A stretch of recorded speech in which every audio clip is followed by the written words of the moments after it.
We would like to thank our corporate sponsor, US Pave. For any and all your commercial and residential paving needs, please visit uspave.com. US Pave, the national paving company.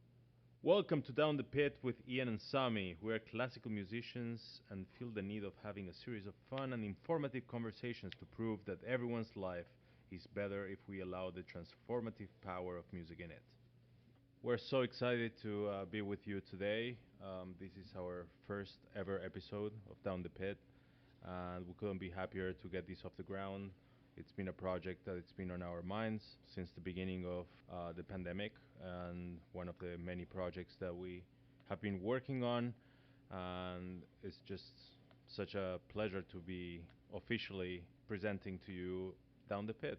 So we have a very special show today because we have with us one of our dear friends. I've known him for over 20 years, one of the first people I met when I moved to New York, and he's been a colleague, a friend, a neighbor. We couldn't thank you enough, Wei-Jen, for joining us in this endeavor.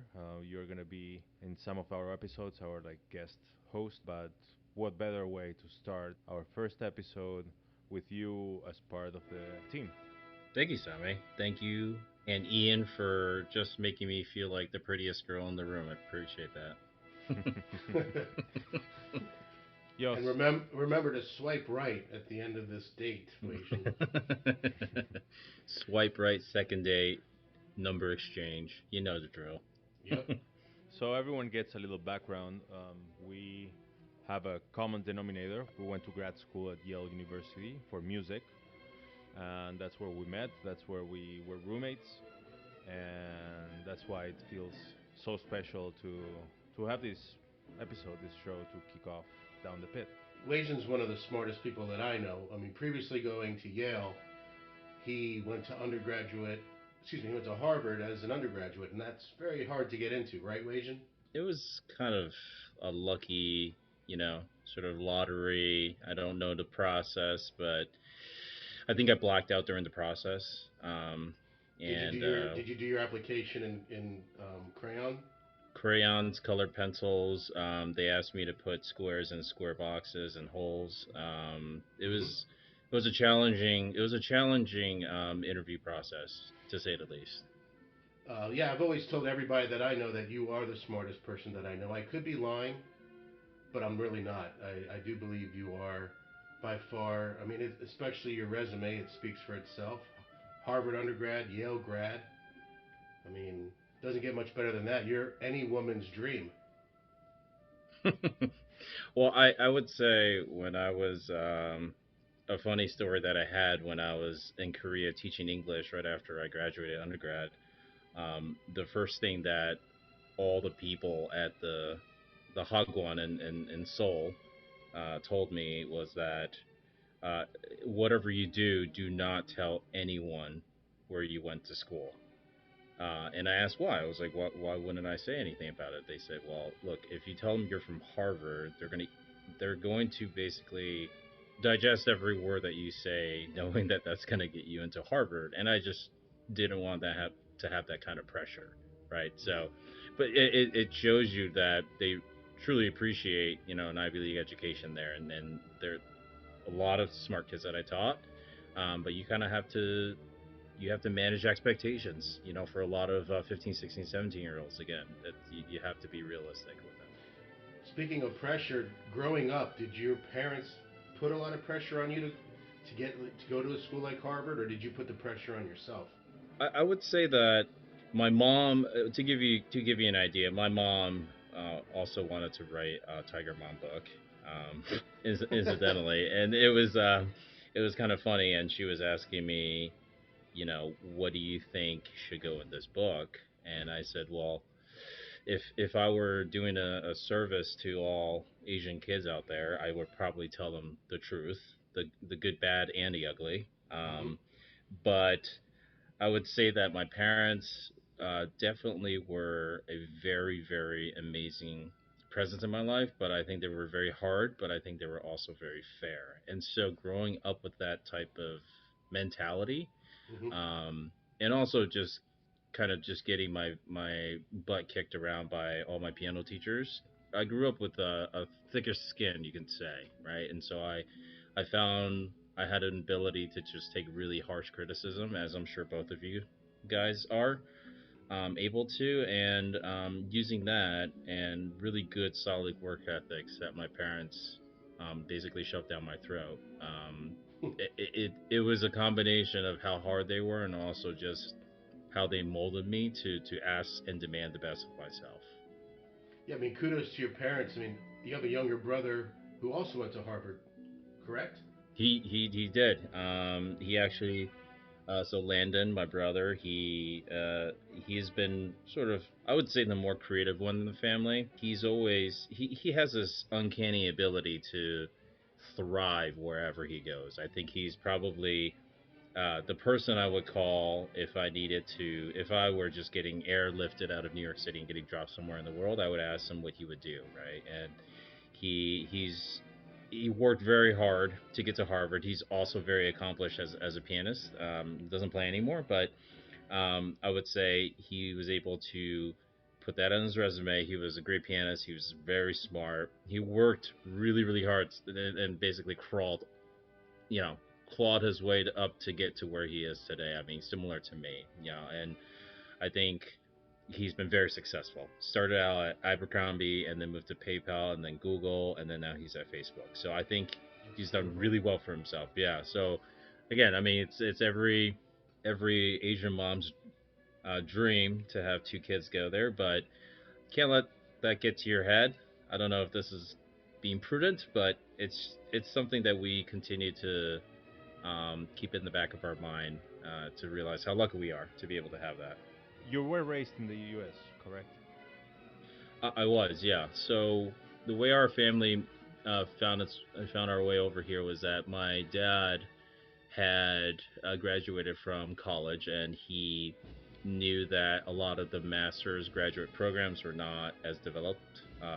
Call it back in the 80s in Taiwan, and so he had two choices to make for grad school. He got into two that he wanted to go to.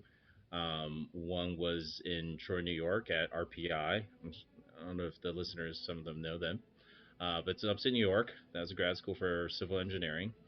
And the other was in Germany. So Hmm. this this story would have been very very different. Had I Yeah. grown up in Germany. Yeah. So yeah, this would we wouldn't have known each other. I'd be speaking German today, and who And knows you what. would be, I think you would be a connoisseur of beers. I mean, I know you already are of American, but definitely of German. I do Good like to point, Ian. drink. Yes. Good point. Yeah.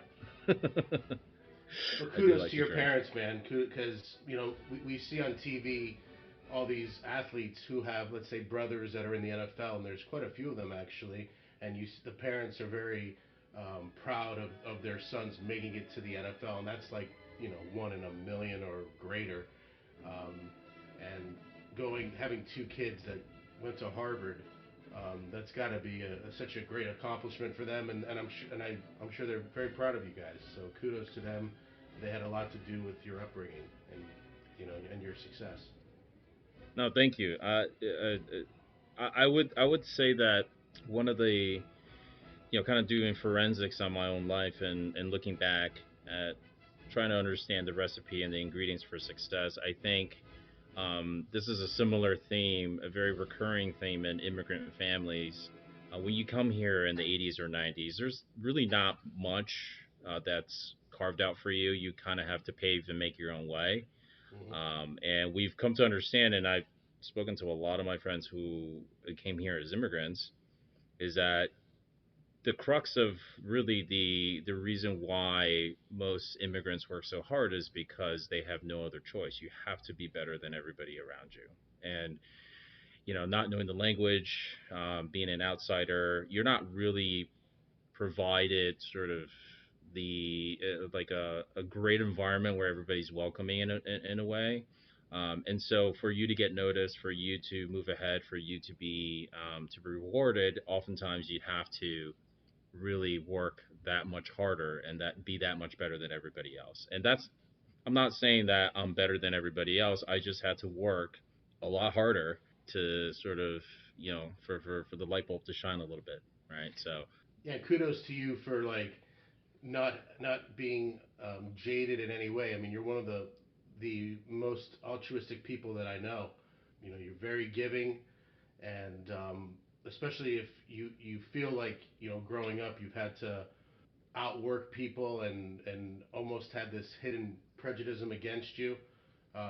It's I have never sensed that from you because you are one of the most giving people that I know and are always willing to go above and beyond for your friends and are very loyal. So yeah, yeah, no, I know, I appreciate that. I do feel, and this is probably just an extension of my dad, but he was very philosophical. He's very spiritual. Same with my mom as well. But I like to think that none of us are mind readers. Ian, Sami, myself, we're not mind readers, and there's a lot of things that go on in our lives that other people are not aware of, and vice versa. There are other people around us, our friends, our enemies, whatever it is, somebody you don't like, somebody you kind of like.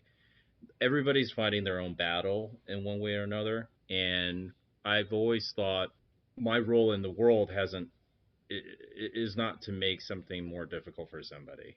And to my point earlier before, I don't know what people around me are struggling with, but for me to add on, another pile of shit on top of that, um, are we allowed to use language here?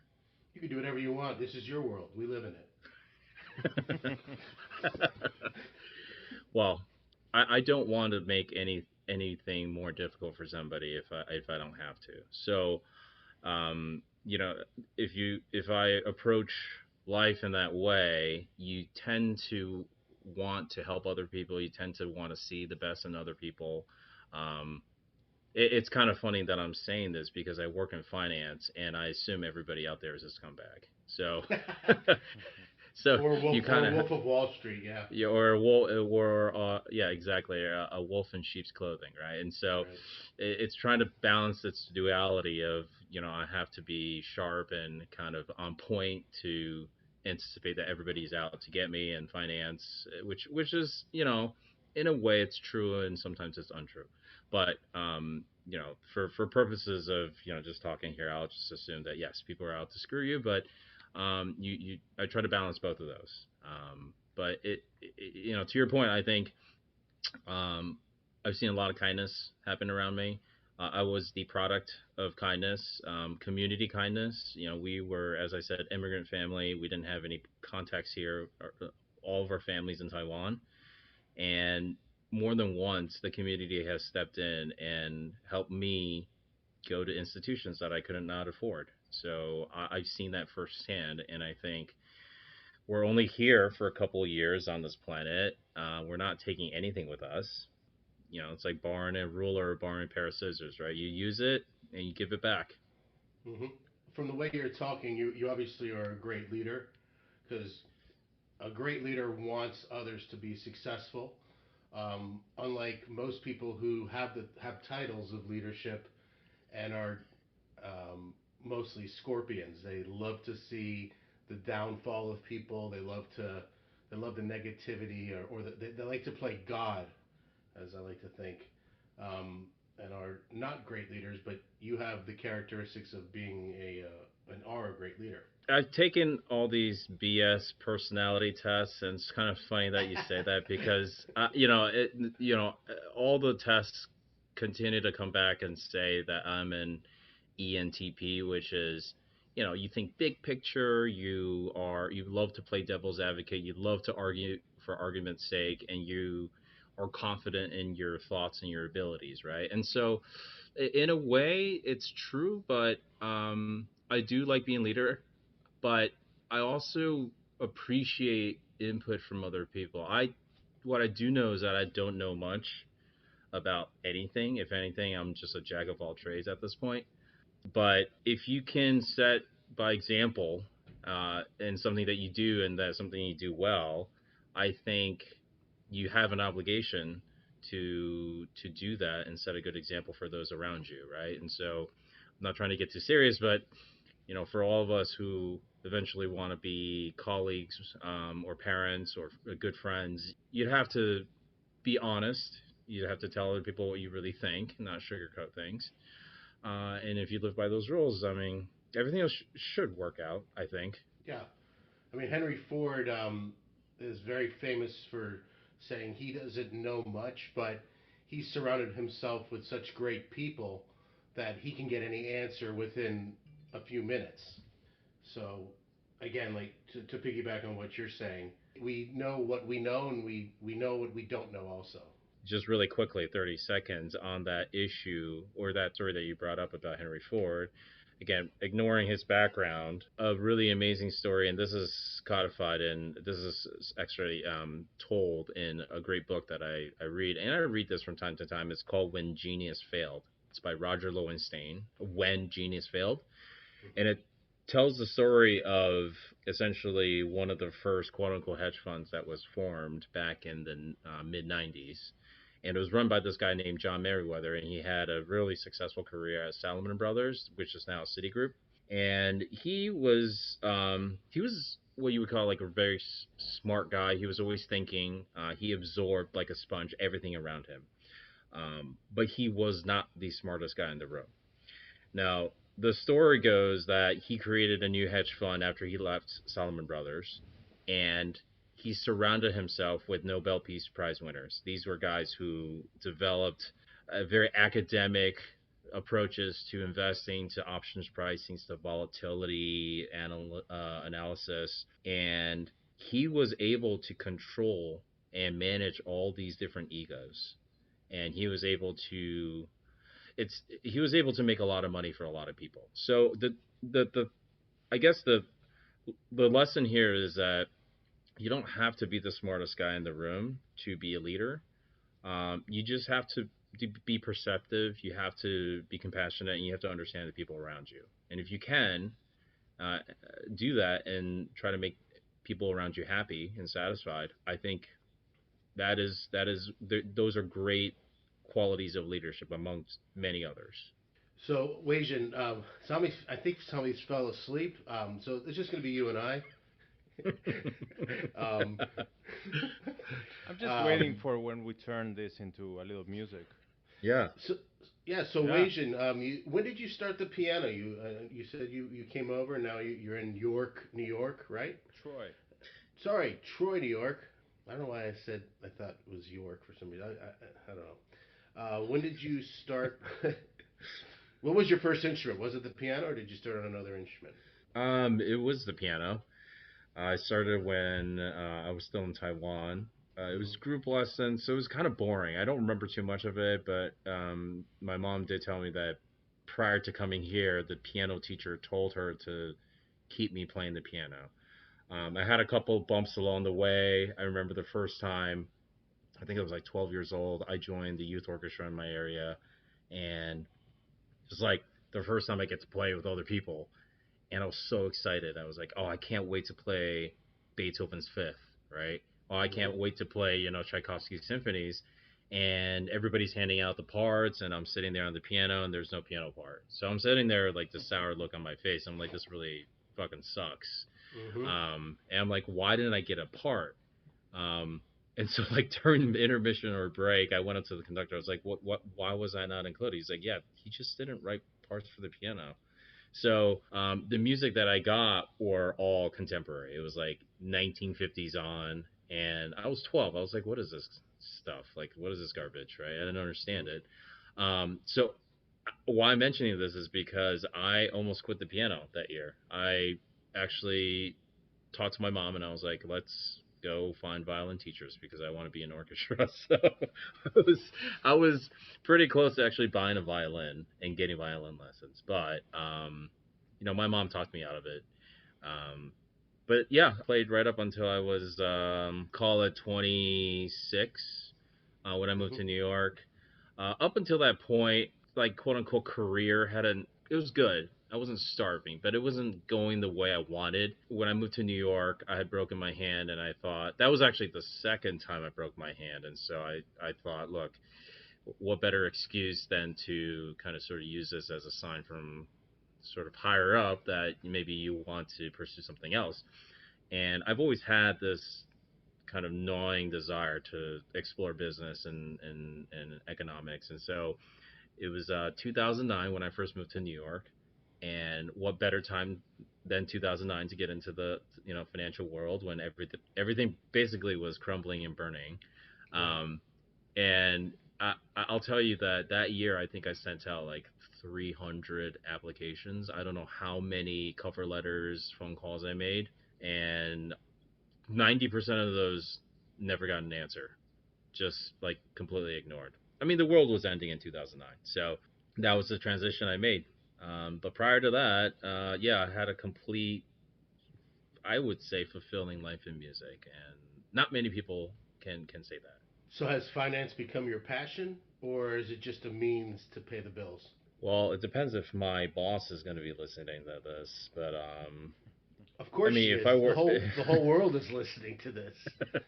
How do you mean? yeah, yeah. So Rebecca, if you're out there, I'm sorry, but no, I would say that finance is something that I really enjoy. I think it's Hmm. really intellectually interesting. I would say most of the things that you read about the newspaper, or things that you read about like countries, why they do certain things, why did they go to war with each other, why does this country trade with that one, all of this is driven by business, money, and finance. So if you have a finger to the pulse in the market, you tend to understand the decisions that people make, sort of on the higher levels, right? But if is it my passion? No. If you were to tell me would I do this for free, definitely not, right? Hmm. Um, but I wouldn't go as low as saying, "Hey, this is something that just to pay the bills." Just like music, I think anything that you want to do professionally and you want to do very, very well, in a very competitive environment, uh, takes a lot of resolve to stay in for a long time. And finance, just like anything else, is extremely competitive. You have a lot of Hmm. really smart people in this field. And so for you to have what we call in the industry like an edge, right? If you have an edge and you feel like you can do something or know something better than somebody else, it takes a lot of work. It takes a lot of digging and investigative, digging and sort of analysis. So, but all in all, to answer your question, long-winded, I really like it. I really like what I'm doing, and I really like where I'm at today. Are you able to use your tools from your musical training into the finance world? I would say yes. It's less of a two-way street for me than like for other people, but I would say what I've been able to do is to take more things I learned in music and apply it to business. I don't know if there was anything in finance I would say would be reversible. I mean, it would help if if I were to run a like an endowment or run like an orchestra. I mean, I don't have no experience in that, but I at least have some background in it.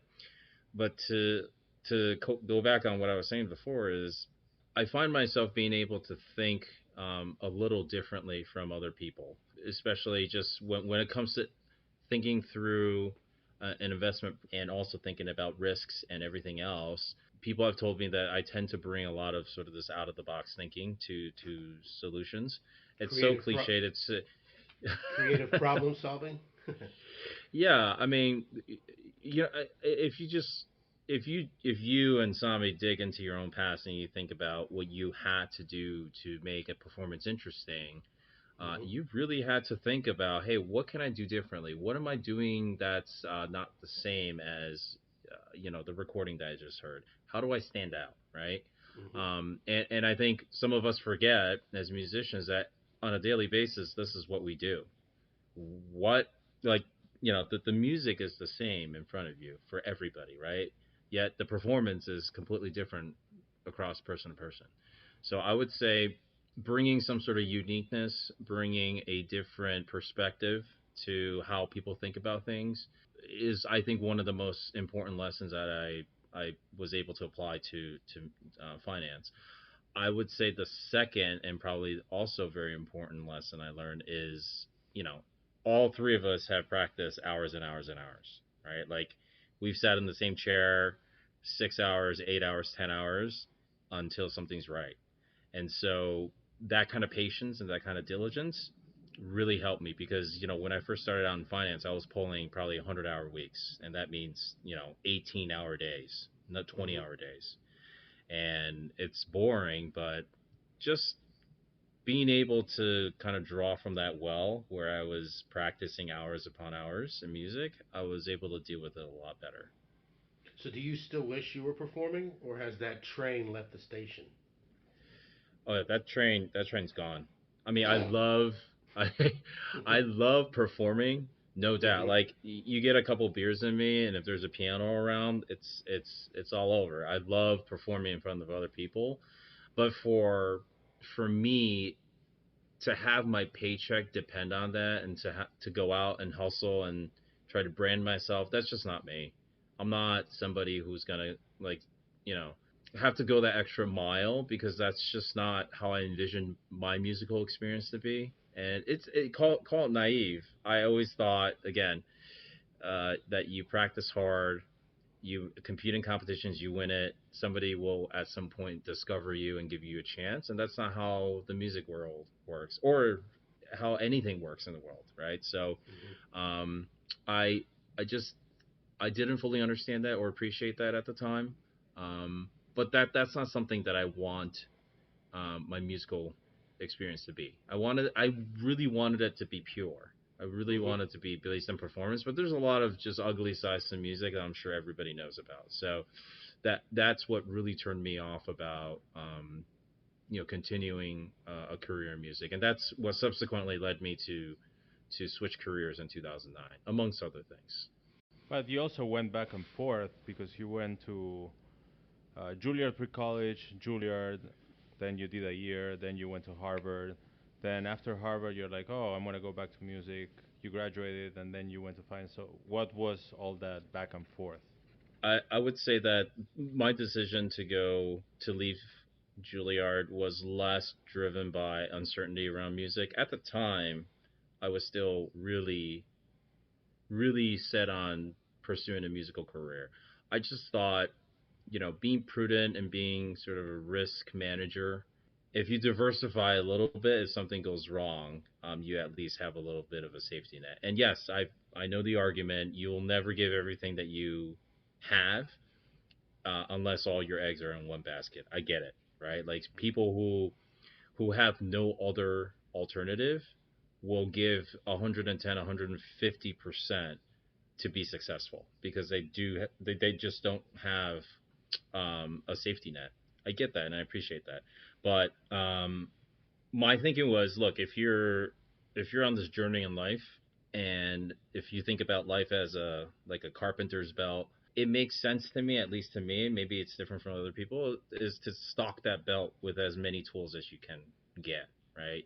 Hmm. If you have a ruler, there's really not much you can do in terms of building a house with just a ruler. But if you are able to meet and be lucky to meet mentors along the way to help you, you'll start collecting hammers and you know saws and nails and like screwdrivers, all these things that if something really bad happened to you, at least and have all the tools to maybe get yourself out of it. And I've always believed in trying to manage risk in a way, but that's not to say that I'm not a risk taker. I took a big risk switching to finance when the entire economy around the world was melting down. So that was a calculated risk. But yeah, no, to your point, Sami, I think that back and forth between music and finance, I never fully appreciated. But now looking back on it, I'm very thankful that I went through that process. Well, I think that's one of the reasons why we started this podcast, because this is a risk for Sami and I, but it's also a calculated risk. To piggyback on what you were saying, Wei-Jen, like during horrible times, you're able to, find great opportunities. Sami and I have had this idea, and we were like, you know what? We're pretty interesting guys for the most part. I mean, we're a little quirky, but we should delve into this project. And we kind of have jumped off the cliff without a parachute, but hopefully, we'll land and, keep hammering away. Yeah, no, I was actually curious. I mean, not that I'm the moderator, but I wanted to flip the question to you guys. Ian, I know you've during this process or during the pandemic, you've continue to be driven. I know that you've talked and you've written script. You're trying to start different ventures. You always have ideas. Sami and I, again, to this day, and we're still just really impressed by how creative you are, how you're such a go-getter and finding all these opportunities. But I wanted to hear how what your thought process was in terms of the script that you were writing. Tell us a little bit more about that, and then Sami, after that, I also have the same question for you too on something else. Sure. Well, I mean, yeah, it's a great question. So right the day of the pandemic, when it first occurred, I was supposed to sign a contract with a very large agency in Los Angeles for the script that I wrote for a TV show, and I was supposed to get with an agent and the whole 9 yards. But that agency closed the day. That day, I could tell you the date. It was March 24th, I believe. I could tell you the date, but I'm like having a brain fart. But at any rate, yes, I wrote the script, and Sami and I wrote the music for it, and was ready to hand these people a silver platter. So hopefully we would get signed to like either one of the big boys like HBO or Showtime or Netflix, and that didn't happen, unfortunately. But I didn't lose hope because I knew that I wrote something that was pretty good, and I was hoping that I know that I'll get an opportunity eventually. But in the meantime, with everything that's been going on, we all have to be creative and we all have to stay hopeful in order to stay sane. So luckily, I've been blessed with great friends like Sami and yourself, Wei-Jen, and people that are just really positive and are not scorpions that want to see everybody succeed in life. And I've kind of kept that fire, and I believe that I've also been presented to open up an online school. Luckily, like there've been some opportunities that have presented themselves during this pandemic that I would never have dreamt of, because I will not go down. It's like, don't bet against me. Bet against Sami, but Well, not me. well, you mentioned something really great because I would think that during this time, during the pandemic, when everybody is taking stock, when everybody is really focusing on trying to preserve their own well-being, right? Because everybody has, in some shape or form, have has gone through some hardship either in their lives or the lives of people around them. Yet you're telling me that you want to reach out and help others, right? And knowing that this is a time when everybody is trying to protect what they have, and you're on the other side trying to help other people out, and that's really admirable. Like what makes you want to take resources that you could potentially have for yourself and also your son, and to give it back to the community? What drove you to do that? So I think it's the ghetto mentality. My family, I grew up poor in Hollywood, Florida, or the Wood, as we called it, and my mother also grew up poor in Montreal, Canada, and the ghettos of Montreal. And I just think like when you have that mentality, the community, like you said earlier, they raise you. And I've been very fortunate in my life to have a lot of people that have helped me along the way, and it's time to pay it forward. And I try to teach those values to, when I was teaching, I try to teach those values to my students. I try to teach it to my son, and I think it's important that it does take a village to raise people and to have kindness. And I think that's what's lacking in our country right now, is just to have kindness and towards everybody. And so I've been very blessed to have great teachers of all races that have helped me see that to be ignorant is actually a good thing, and to remain innocent, even though, like you said earlier, there's people that want to see you fail. But I've developed a thicker skin as I'm getting older, and I just refuse to fail. I mean, I'm gonna fail, and I have failed, but that's not a bad thing. It's actually a positive rather than a negative. For the people listening, Ian, we know probably the answer, but if you could give, I don't know, like a short background, because we talked about like writing scripts, but that's not what you've devoted all your life until pretty recently. So if you can talk a little bit more about your musical path. Yeah, so I mean, I have a funny story of the way I started. I started music in middle school. I was by far one of the worst behaved children in middle school. I was getting referrals. Hard to imagine. I know, I was, going through puberty. So if it wasn't for this administrator who saw something in me and she said, I'm going to put you in band. And this was the middle of my seventh grade year. And I was like, okay, whatever. So she puts me there. And of course, all the kids were playing music. The band director, who was a great band director, said, just go play the drums, go bang on a drum. So I go back there, and it was okay for like the first couple days because you're trying something new. But I don't know if you guys are familiar with percussion parts. They're horrible in middle school, especially. Have you guys ever heard middle school band music? No. Yeah, I was a product of pretty terrible middle school music experience, but yeah, no. Yeah, Uh, so I was doing that, and then finally, the end of seventh grade came along, and I developed a friendship with this tuba player. His name was David, a great player, and the kids would always make fun of him, even though he was a phenomenal musician. So I went up to the band director and I was like, you know what? I want to play the tuba. And he looked at me like I had a third eye, and he's like, I don't know if you should do that. And I'm like, no, I really want to do that. So eventually I convinced him. The following day, when I finally switched to the tuba, my buddy David was no longer there. He was sick. So we were playing a B flat concert scale in three groups.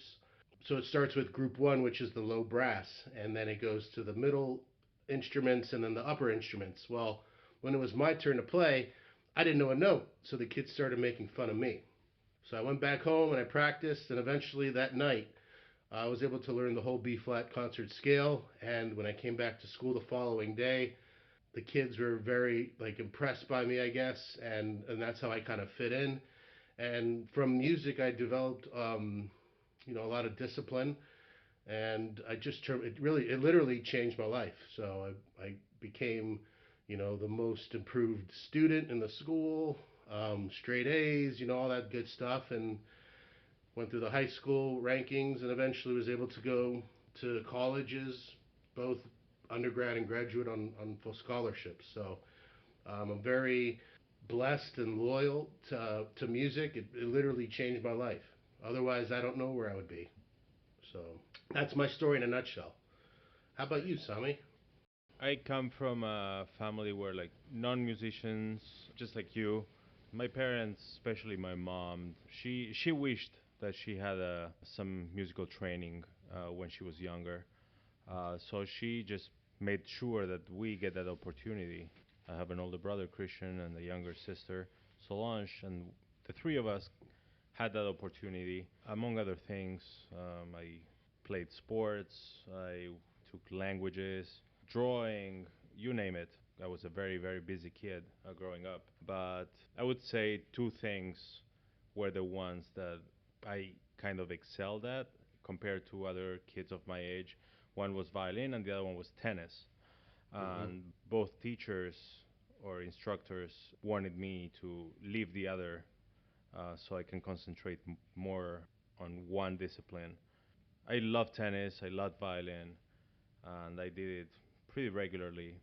But when I was like about 11 or 12 years old, I had to choose, and I decided the violin was better for me because I didn't see that many tennis players playing into their all their ears, and I saw a lot of gray-haired violinists still performing.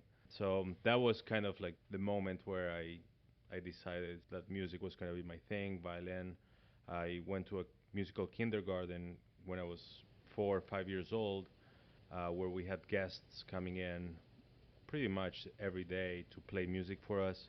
Once I heard the sound of the violin, I just usually I would like fall asleep, take naps during that hour. But once I heard the sound of the violin, I was like completely taken away by it, and I left that day, went back home, and I took a hanger and a knitting needle, and I told my parents that I wanted to play that instrument. I just put the hanger under my chin, and I just going with a bow on quotes, the knitting needle, going across it, and they realized that I wanted to play violin. At the time, my grandparents were taking a trip, and they brought with them, like a quarter size violin, and that was the beginning of it. And one thing led to another one. I started winning national competitions growing up, and then there was the time where my teacher in Argentina was like, I will teach you for another 2 3 years, but if you want a career in music, you have to either go to Europe or the U.S. if you are really wanting to continue this path. And at the time, I got a scholarship to go to a summer festival in in Vermont. Actually, that's where I met a lot of people from Juilliard, teachers, and that was kind of like the moment where everything clicked. It's like I just want to move to New York. I want to get to the level of these amazing kids. I noticed that in Argentina, I was probably one of the best ones, but it was very humbling to be among so much talent from all over the world at this festival, and that's what really pushed me to just practice more efficiently and with. I just knew that I had to work harder in order to get to the goals that I had. And then when I was 16, I moved to New York City, and that kind of was a big jump for me, and I've been here since. So, Sami, did you always see yourself as an entertainer? Were you always envisioning yourself as a performer, as a soloist? I mean, you felt comfortable on stage, I presume, and like walk us through how you thought about that. Most people, again, I would say when we're kids, we're probably frightened and terrified of going up in front of other people and doing something. But was there anything different about that experience for you? I think I was very lucky to be in the Suzuki method from a very young age. When I was 5, when I started, and the idea of being on stage, playing for people in groups or by yourself, it was something that became part of the routine in a way. And so I loved performing. Even in family reunions, I was expected, and I knew that at some point the family was going to ask me to bring out the violin and perform in any birthday or any reunion that we had. But It's yeah, the it's the it's curse of the dancing monkey. Yeah. yeah, exactly. We're all dancing monkeys. Yeah. No, Yeah, you're so good at your instrument. Please play for free. yeah. Uh, So I think I was 9 when I had my first paid gig, and that was kind of like, oh, I can make money by playing music also. I grew up wanting to be a soloist. I came to Juilliard to be a soloist, and then kind of life shapes exactly what you want to do and different experiences, meeting different people. So I went through a lot of moments where I'm like, like being a soloist, yes, it's great. Playing with orchestra, the repertoire is just so rich and so fulfilling to play that music. But it's also a little bit of a lonely life if you get to travel by yourself. So I started kind of looking at it from the corner of my eye, and I started realizing that in order to continue having the passion for music that I had when I was a kid, I had to make my career a little more versatile and have little projects going on and different groups to play with. And that became very evident once I graduated. I started playing in a piano trio. Then I started playing with Sybarite 5, which is the string quintet, which is pretty much, I would say, 30 to 40% of everything I do now. We travel, we tour a lot. Um, I play in a couple of different tango ensembles. I started a festival, that variety and the performing, but also the educational aspect and the social aspect of being a musician are kind of all intertwined to make who I am now, and that's what's kept me going. That's an incredible story. I think for the most part, in my opinion, I think music as an industry is kind of like Adult Swim these days. It's kind of almost like I see it as a free for all. And so you were able to synthesize and do what I wasn't able to do, right? And I was in my head, and I thought, look, you do things a certain way and then you'll get rewarded. And that was a very naive way of thinking.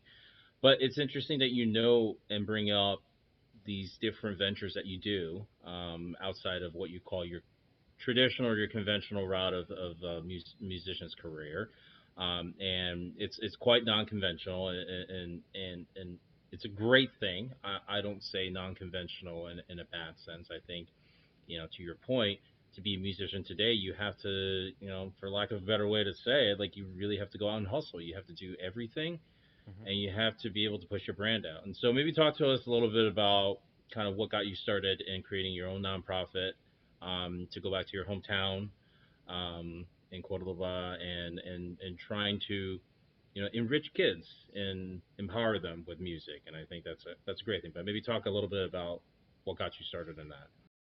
Yeah, I think kind of going along with what Ian said earlier, the idea of giving and being a musician and like being in this profession, you just don't do it for yourself. You do it in addition to others. You always think about the audience. You always think about like the receptors of your art. That's why I do what I do. That's why I'm a musician. It's not to just sit in a room and play for myself. It's really to communicate and to impact the life of others, of communities. So ever since I moved to the U.S., I always had in mind to give back. Where did I find the love for music? Down in Argentina, in Cordoba, where I grew up. I was lucky to have family, parents that were super supportive, that made a lot of sacrifice for us to receive the education that we ended up getting, and they gave up a lot to give us all the tools to be able to succeed. And we were always very aware that that's not the case for a lot of kids that are very talented. I was also very lucky to be in a place when I was 5 years old to hear the sound of the violin and have that experience of like a concert in a school at that young age. And all these experiences really stayed with me. And once I moved to the States, I realized that I had to do something to give back to the community where I found the passion for the violin and for music. So, along with my sister, Solange, who's a singer, and with Yves Darambrage, Franco-American cellist, we put our brains together and we started a festival, New Doctor Festival. The mission of the festival is to bring world-class musicians to Argentina to perform, to inspire, to educate, and also to go into schools, to public schools, to bring music, classical music, to places where usually they wouldn't get a chance or access to it. Bring music to children's hospitals and using the power of music as a healing tool. Create master classes, concerts, and a lot of different events just to enrich the culture and the music scene in the place where I found the love for music. Now, I'm gonna hop in here for another question. It seems to be a recurring theme or common thread, and a lot of the answers I'm hearing from both Ian and Sami is that this idea of teaching and giving back to the community. I think it's really wonderful that there are people out there who realize the value of, of giving back and also empowering kids through what I think can't be better than the music. I mean, I could think of athletics and sports also, but it's just a funny story that I always have in the back of my mind. Like, I really read a lot about Mozart when I was a kid, and my teacher at Harvard is a Mozart scholar, and so I dug in even more than that. But I just remember reading his letters back to his father when he first moved away from home, and he went to Vienna, and as any musician in any time period, 1,000 years ago, 2 years ago, 50 years ago, Mozart wrote back to his father and he said, "I really, really hate teaching. I can't stand my students. I can't stand the fact that they don't practice." And it's like you don't need to put a timestamp on it because that's pretty much true across time, right? Um, but kind of to you, Ian. I mean, what did what did you see in teaching? What attracted you to be taking up a role in pedagogy? Why give back? I mean, what drew you to that So initially, right? I mean, there's so many other things you can do. yeah, so when I was at Yale, I was fortunate enough to start with the class of 1957 a project at Lincoln Bassett Elementary where we started to teach in the inner city. And it was myself and a couple of other grad students, and I was like the Pied Piper. Like naturally, the kids were some. I mean, I know I'm a big guy, and I think children are like lie detectors. They could tell if you care about them. They know if you're there for the right reasons. And kids have always been attracted to me with my energy, and I always want the best for them. And so after I graduated, I was doing the whole gigging scene, and I auditioned for all these major orchestras, and I did very well at some of the biggest auditions in this country, but they only take one tuba player. So I didn't look at teaching as like, oh, this is my backup plan. I actually, even if I made it into a, like, let's say the Pittsburgh Symphony or the New York Philharmonic, I was always planning on teaching regardless. So when I came back home to Florida, my goal was to obviously give back to the community and make arts as important as possible. But my goal also was to be the dinner conversation for my students. I wanted them to be able to go home and talk about what we did in class, um, what and some of the off the wall things that we either discuss or that I taught them that became an everlasting memory. And I was very fortunate enough to be able to take my students to these performances across the country and make lifelong memories with my kids that you really can't put a price on. And that was my goal. It was to be. I'm not the loudest person in the room. I'm not gonna put a dog and do a whole puppet show for everybody. But I deeply cared for my students, and I always want the best for everyone, and I always would help them to get to whatever their goal was, and I was able to do that for 12, 13 years, and now many of my former students, I'm very proud to say I have six former students that are currently at Yale University, and also at some of the best music conservatories across the country, and I'm just glad that I was able to be a part of their journey, and then hopefully be a part of their inspiration. So that was my goal, just to be their dinner time conversation.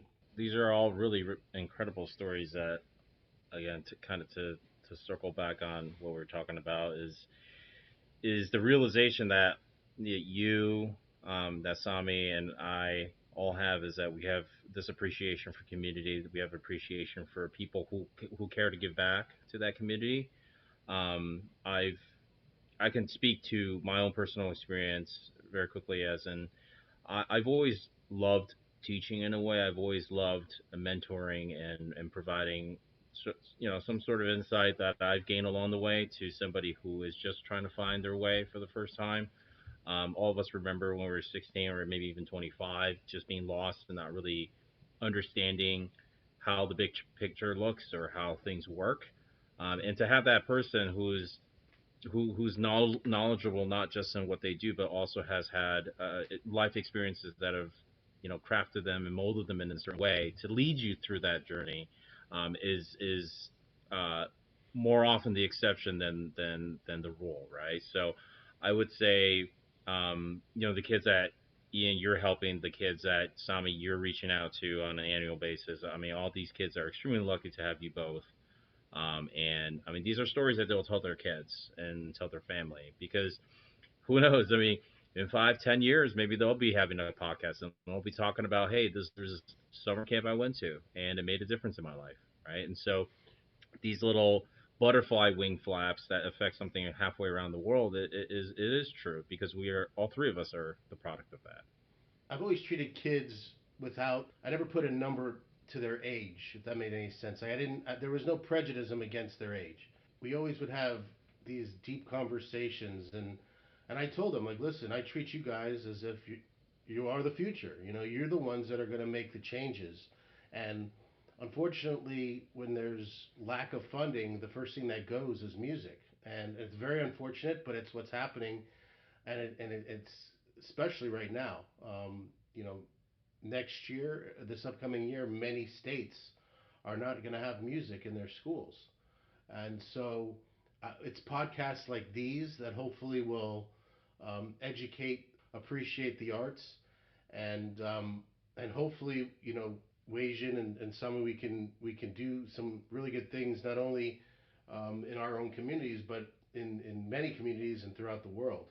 I'm not trying to be, corny, but I really do believe podcasts like this will hopefully help change the mindset of people and to show that, you know, music is very important to everybody in the arts. So hopefully we'll be able to help change people's mindsets, and at least that's the goal.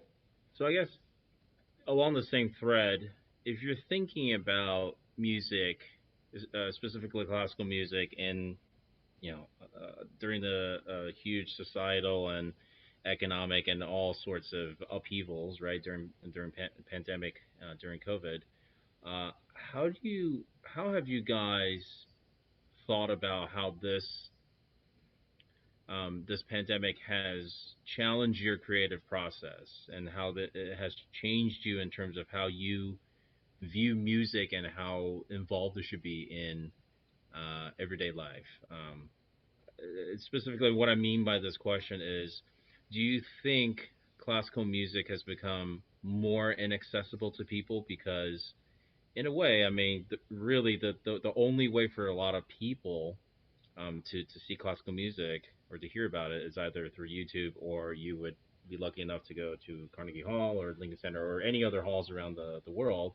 Now that concerts are not happening, what is going to happen to classical music? Are people continuing to listen, to practice? Or what do you guys think? I think there is a lot of uncertainty of what's going to happen. I know that this pandemic has brought kind of like a very wide range of personal responses. Some people have their creative juices like going and like in different directions and trying different things, and some people are just not motivated. I think there is a wide range. In my case, in my personal case, I've gone on waves of things that I've been doing. It's hard to tell if we're gonna go for another year or 2 years with no live concerts, or if live concerts will become, we are gonna have to make them in like for smaller audiences, and we have to see if the audience is gonna be feel comfortable going into theaters. There's just so much that we don't know, so I think it's important for musicians to keep exploring different ways of communicating. I've seen some amazing things online, some videos like myself. I've been exploring with like video editing, sound recording, composing, and like I'm sure like tomorrow I'll think of something else. We started a podcast. So many different things that have popped up during this time that I would have never thought of doing. The festival that happens yearly in Argentina, we understand and we believe that it's super important to keep it going, and we are gonna move it into a virtual platform, connecting with students virtually. I've been doing it, so I think we just have to use our creative minds that most musicians have to think outside the box and try to come up with ways of keeping our industry alive. There's been a lot of talk about offering free concerts and how that has been kind of saturating YouTube and Facebook. But, I personally can say that because of some videos that I've been making, I've been connecting with some people that I wouldn't have otherwise connected. And those people have become very important in my life right now because of some of these videos that I've been making. And there's always going to be great interest, and there's going to be people that need music in their lives in order to have hope and have the energy to wake up every day. I think music has that power, especially in moments like this.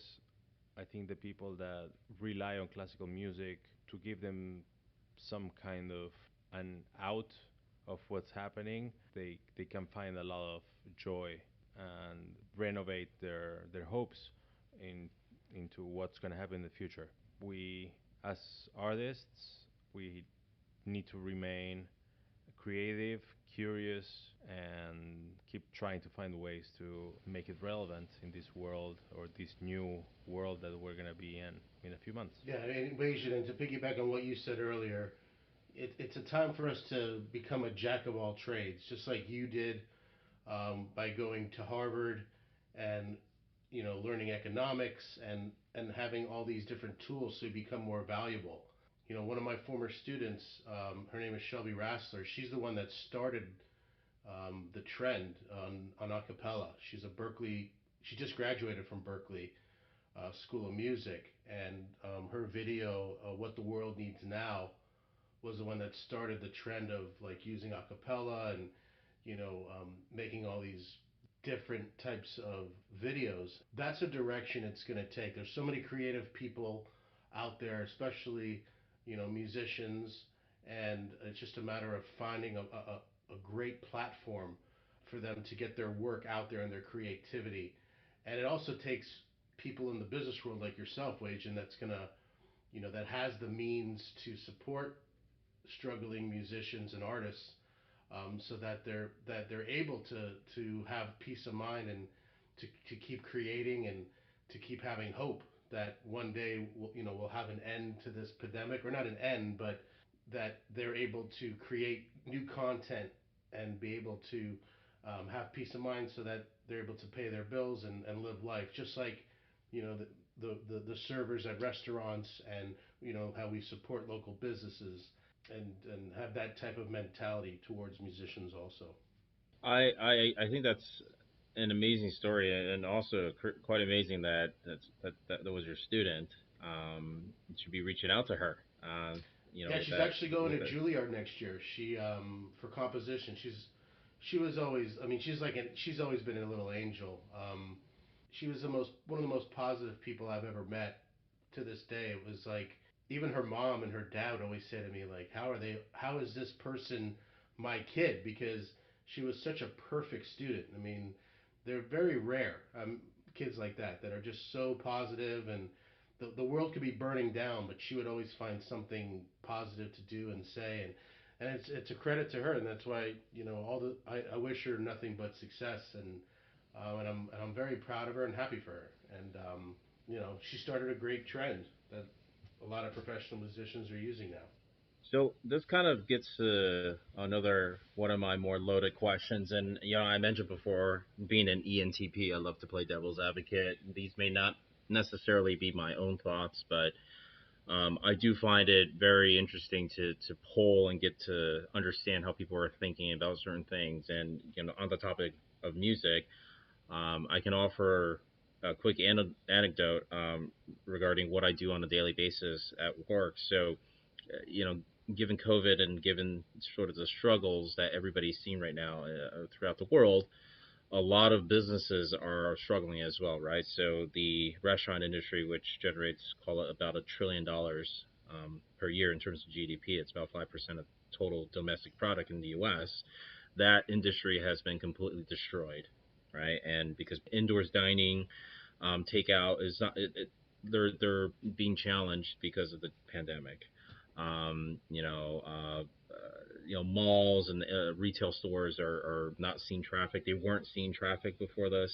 And so, why am I asking this? I mean, The most common question that I hear investors asking, and also I ask myself during this time, is does this business need to survive? Does this business need to be around? And if they do need to be around, what is the bridge between now and when that path to and that trajectory to recovery becomes clearer, right? And so I'm going to ask the question regarding classical music. If anything, in-person concerts were probably the only thing, one of the only things, few things keeping classical music alive today, right? That live performance. But we've had a lot of things happen since March. You had Black Lives Matter. There's been a lot of social upheaval. There's been a lot of change that citizens are asking for. And classical music has stayed quite separate and removed from a lot of these social changes that you're seeing. Um, does classical music survive this pandemic? Are we going to see fewer people stay in music, or is this pandemic really going to wash a lot of people who are on the fence about continuing this as a career out? Right? I mean, what are your thoughts? It's a great question. People in the industry have to rethink a lot of things. Historically, classical music has been elitist. Classical music has been kind of unreachable for a large number of our population around the world, and it seems so disconnected in a way to current events. I think it's our responsibility as artists to make sure that it becomes an important part in every person's life by incorporating all these social issues. There's been a great movement about women's composers um, in the last few years that I think is something that it's long overdue. Same thing with black composers. There's such great talent of composers, musicians, and I think starting from fellow musicians, colleagues, to administrators, to presenters, we all have to take it upon ourselves to make it a priority. The field much more diverse, but yeah, it's a interesting topic and something that we definitely have to change in the industry. Diversity, equality, needs. Accessibility too, also, right? Yep, yep. Um, I think it's interesting because, and I'll obviously let Ian jump in if he has something to say too. But I mean, if you're looking at what classical music does today, I mean, there's a lot of concerts that are being streamed live, right? I think the Met Opera, they yep. do this as well. I mean, during the summer, you have concerts out in Lincoln Center by the fountain. You can watch it remotely. Like, kind of unrelated but peripherally related, you're starting to see live music such as Disney Plus. You have Hamilton that was extremely popular. I mean, it's also because it's a really really great you know a musical. Hmm. I'm not being plugged or plugging or being promoting Hamilton, but I genuinely believe that if you make music accessible in those ways, and supplemented and supported by education and access to classical music, it can survive. But there is that elitist feeling sometimes that, look, I would perform only for a live audience. I would never play, right, just streaming and playing for somebody. I get that energy. It's like a quarterback or a wide receiver, right? Which kind of makes me think about, if the NFL were to play, would they be playing the same way without the energy of the audience, right? So, um, but that's another matter.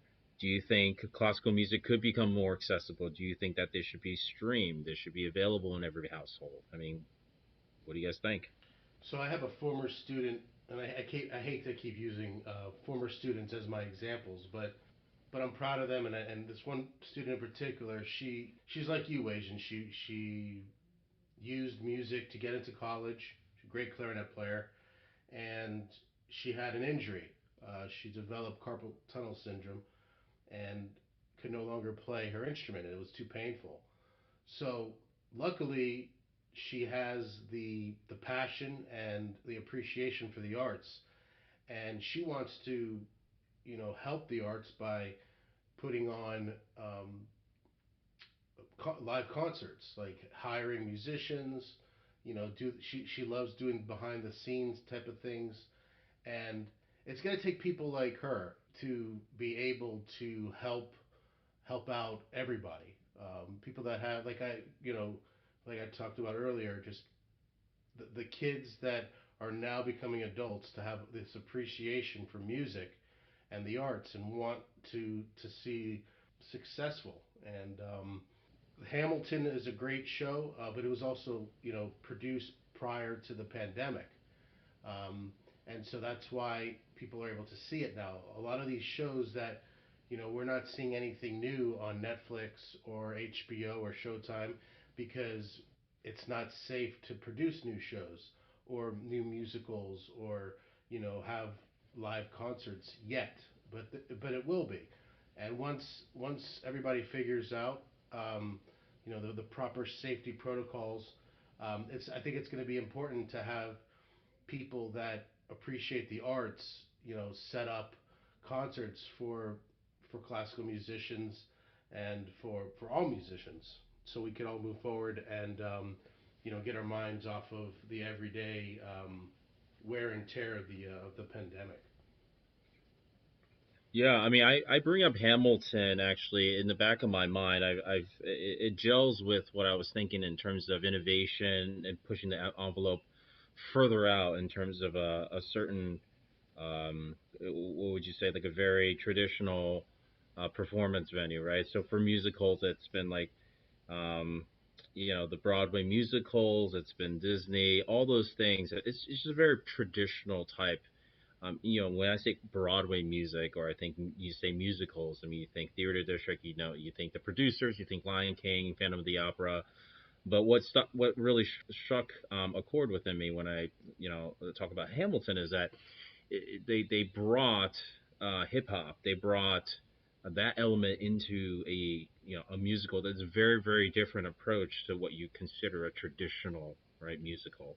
And on top of that, the topic of the sort of checkered history of the United States being not only just on an artistic level very inspiring and so well done, but it also sends a very sort of deeply buried message and education content for the musical. And I thought, what an amazing synthesis of musical talent, historical awareness, and also just being commercial, right? And the marriage of all three of these ideas, I think, in a way, is why this is so popular. And I feel like, and again, I'm completely dating myself because again, I've been removed from the musical scene for 10, 11 years, so I am in no way, shape, or form up to date on what's being done out there today.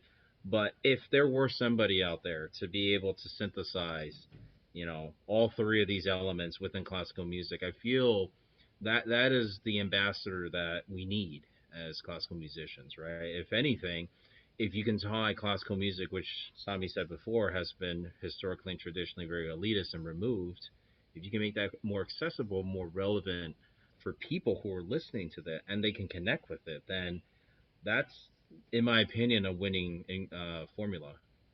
I don't know how you guys think about it, but I I agree. I look at that innovation and I think that's an incredible way of rebranding a musical and also bring fresh new perspective into that space, which I think is incredible. I agree, and I think the change needs to come from smaller organizations, smaller ensembles that have the possibility of bringing that change probably much quicker than large orchestras.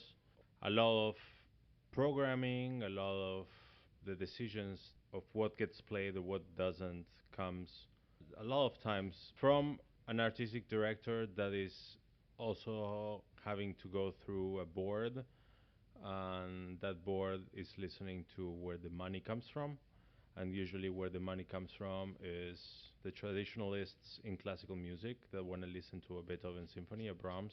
Smaller organizations, small chamber music, you are starting to see that in the last few years with commissions to composers that are much more aware of the current times we live in, are more aware of social injustices, are more aware of what's relevant today. And that's where I remain hopeful that classical music will adjust and is adjusting because of creative and brilliant minds that are doing that. There is a movement to bring out change in classical music. We try to do it with Sybarite 5. You can see it with groups like Public Quartet. You can see it with composers and violinists like DBR, Daniel Bernard Romain. You see it in organizations such as Sphinx. There is a movement of very influential people that want to see the change in classical music that we all want. But yeah, I really think it's going to come up from small to big. My answer is a little bit different from you guys. I tend to see things kind of like chess in a way, like years in advance. I'm not a good chess player. I'm just average, but I'm more concerned with schools not having music programs or having administrators that just don't support the arts. Um, Unfortunately, like I think we're having a movement right now where everybody wants to get into these like Ivy League schools, and so they believe that they have to take certain classes and have to maintain like a certain GPA, which you do, but you have to. They're trying to be a jack of all trades, like we talked about, but they're what is the famous saying? Like they're good at everything, but they've mastered nothing. I don't know if I'm saying that correctly, but I'm more concerned with that and the fact that kids nowadays have and adults too. We have very short attention spans, and I want to credit that to social media. Where it's going to be hard for an audience to sit through a 45-minute symphony because they're so used to these short videos on YouTube and TikTok and Twitter and all these other outlets, and their attention spans have kind of decreased. So it's gonna have to take a movement of either a getting rid of all these social media platforms, which I don't see happening, or maybe they will, and b educating the powers to be that music and the arts are very important, and to stop offering so many different choices, especially for children whose brains are not formed and can't make a decision on their own. Can you guys imagine can you think back when you were, in middle school, Wei-Jen and Sami, and if you had 50 choices to choose from, would you guys actually have chosen music? I know I wouldn't have, but that was because I was a horrible child. Yeah. So on a lighter note, how did Down the Pit come to be? Talk to me about what went into this title. Well, first of all, the idea of the podcast came from Ian when he was at Boston University. He was the host of a radio show, and I think for the last few years I've always heard him talking about the idea of starting a podcast.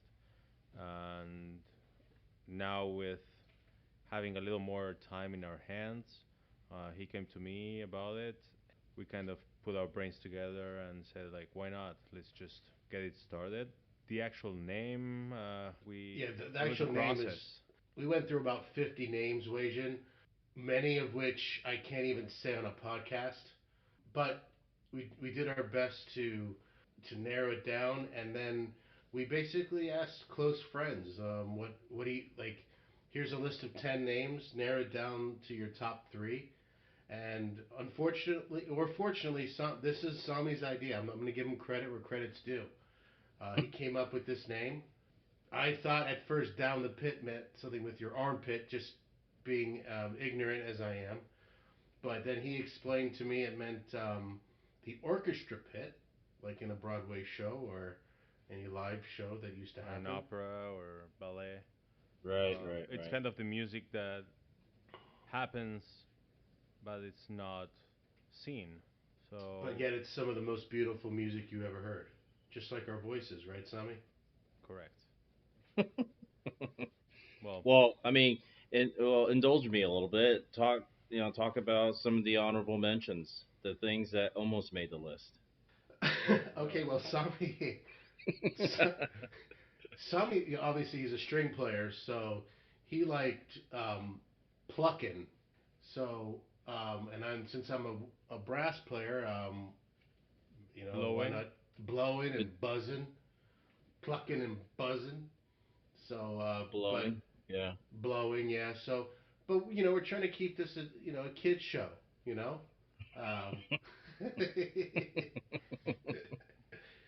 Um, yeah, there was other choices that we don't want to say because we don't want to give anybody else ideas.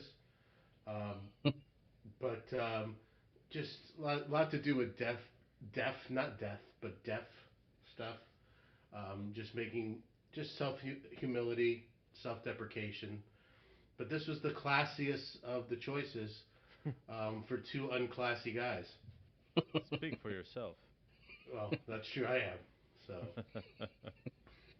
Hollywood, Florida, baby. Well, I was kind of curious because we've been talking so much about music, and I've learned sort of a lot of your really great backgrounds and have a decent sense of sort of we're all friends. So there were things I already knew about you, but some of the questions that I've been thinking just with COVID and having a lot of time to think, if you could choose anyone from history to have a 1 hour conversation on a park bench in Central Park, who would you want to talk to? Yeah, this is not a good answer, but I mean I'm gonna go for it. I always do. I'm gonna say Miles Davis only because I did a report on him back in high school, and I just don't understand the guy. Like he would play with his hand covered. His mother, if I remember correctly, was like the first. She was a nurse, I believe, and his dad was a doctor from Northwestern University, and he grew up very comfortable, but yet he did not act that way, and he was always, you know, I just didn't agree with his mannerisms and the way he kind of treated people, and he had this like chip on his shoulder, and I just want to know why. And I guess once I found out that answer, then I could, have some peace of mind. I You, mean, also because he's also Miles Davis too, right? Like he's an incredible musician, and I'm Oh yeah, sure he's a great musician. he'd be You great to know, have a drink with. yeah, he was. I mean, he's one of the coolest people ever to live, and a great jazz musician. But just certain questions, like from doing as much research as I did, you form these questions in your head, and you want to know more of the why part of it, more layers to the onion per se. You know what I mean? What about you, Sami?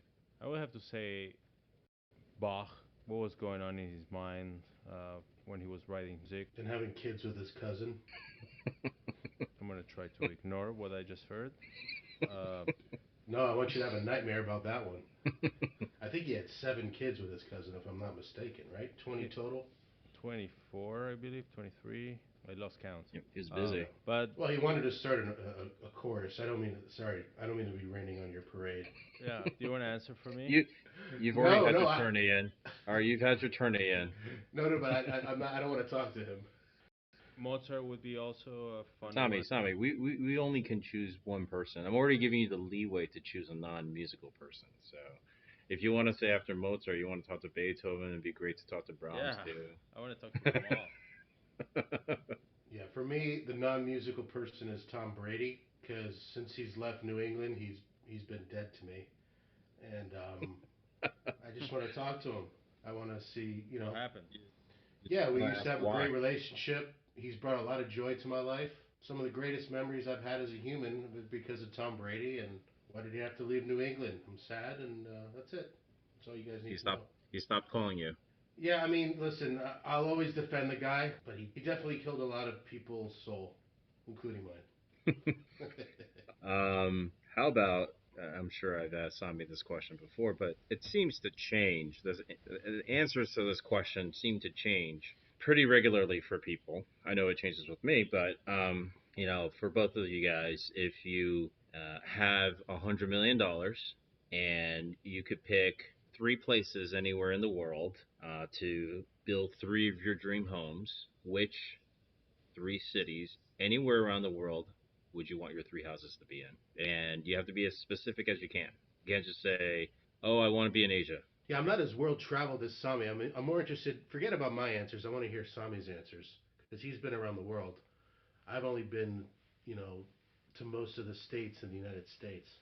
I'm gonna say for sure Barcelona. just to have a house in Europe, maybe a house in an island in Thailand, and probably back in Argentina. Nice. Nice. And you, Ian, I know you haven't traveled outside of the U.S., but within the U.S., what do you think? Think Miami, or you think L.A., Hollywood, Chicago? Miami, Yeah, I mean, I'm and gonna Palm go. Beach. Yeah, I'm gonna go with wherever Tom Brady's house is. I want to be his neighbor, so I'm gonna go with Tampa. Uh, I'm gonna go with outside. I'm gonna go with South Bay, Boston. I believe he has a townhome there, 3 or 4 story. So I'm gonna stay there also. And I'm sure he's gonna eventually move to Los Angeles. So hell, I'll be his neighbor, and we can hang out and just talk shop. I thought you were gonna Um, say Vegas. no, Yeah, I was surprised. Vegas is too. No, I actually don't like Vegas. I mean, it's too hot. I mean, actually, if I had that kind of money, I would start my own performing arts school, and That's then make not it. that's not a That's not a question. qualification, Ian. I understand That- that, that- or maybe I'll start the performing arts school and I'll live there. Okay. yeah, but what city would it be Fair. in? All right. Well, Hollywood, Florida. Hollywood, Florida. How about a couple of these? Would you rather this or the other? All All right, right. Ian. Sweet or savory? I guess savory. Yeah. Savory, salty, right? Okay. Hmm. He's an all day breakfast kind Oh of yeah. guy. You give me a bagel. You give me a bagel and some eggs. I'm a happy guy. um, Back at you again, Ian. Would you rather know when you die or how you die?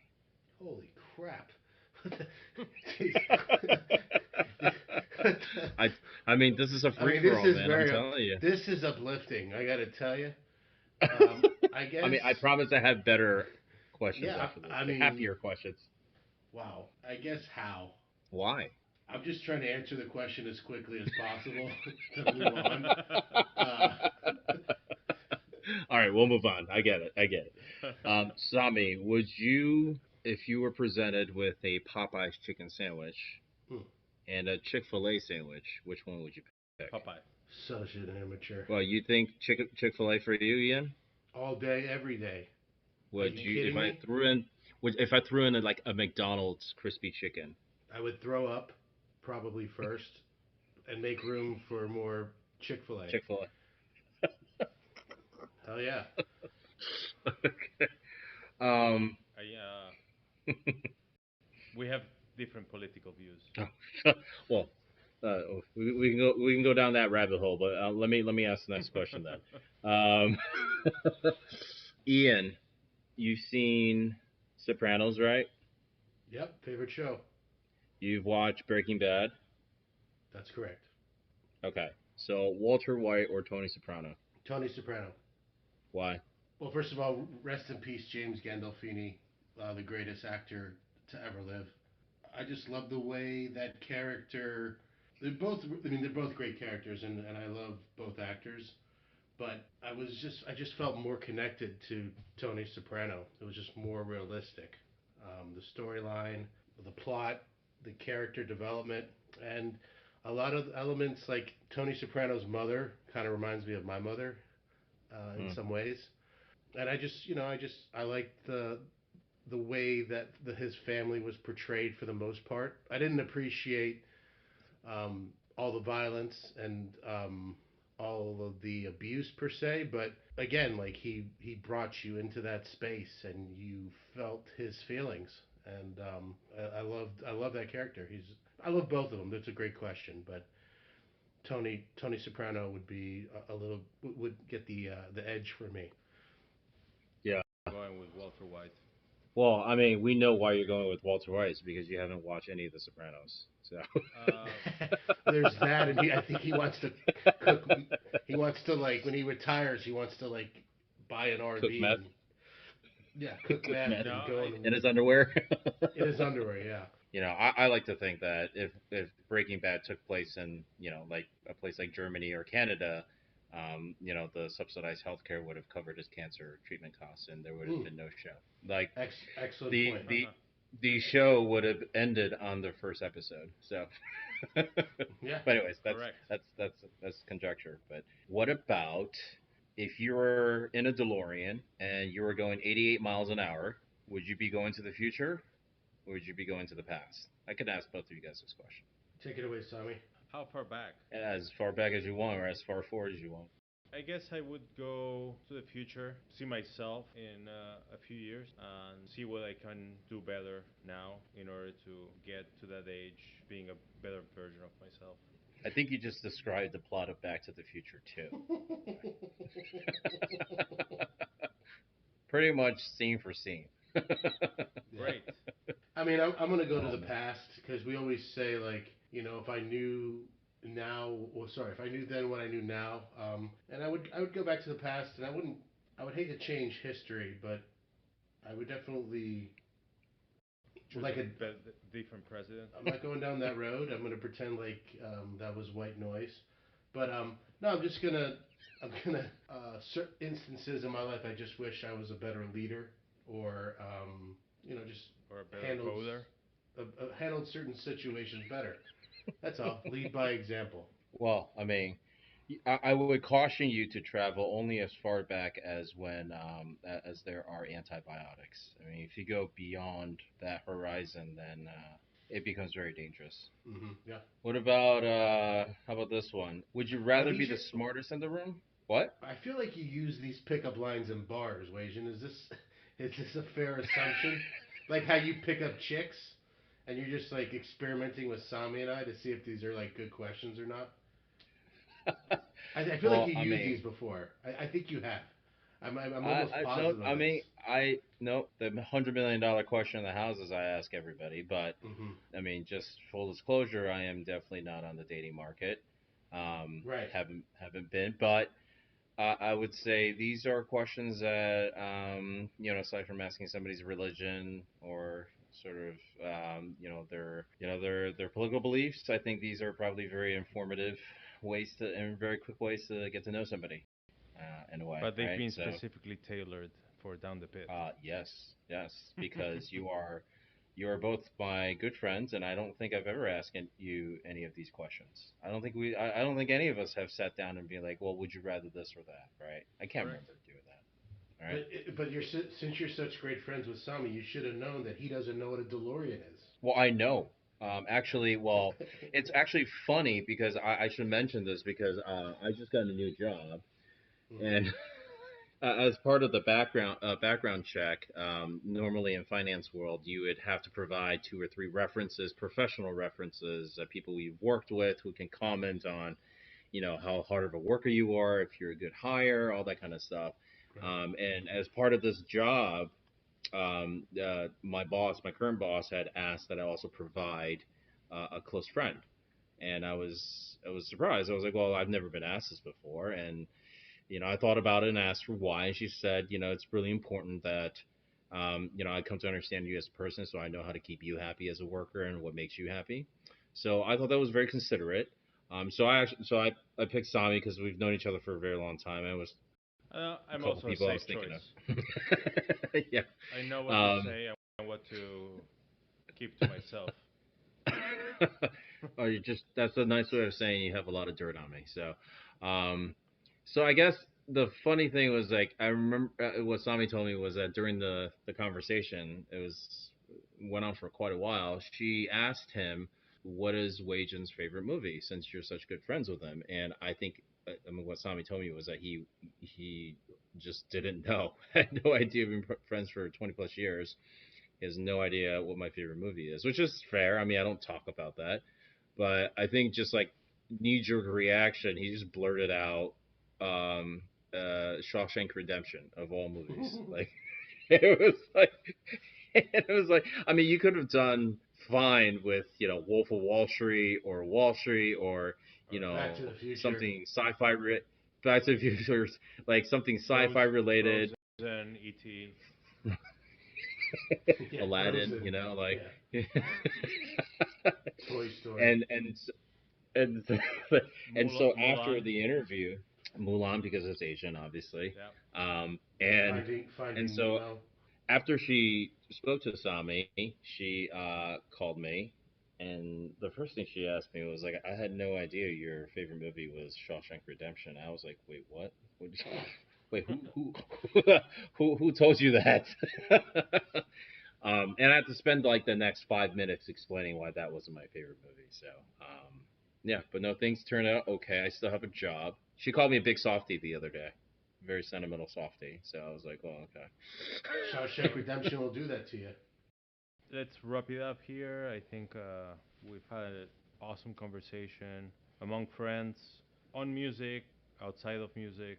We covered a lot of territory. Thank you, Wei-Jen, for joining our first episode. We'll have you back. Yeah, and Wei-Jen, thank you for being a good friend to Sami and I.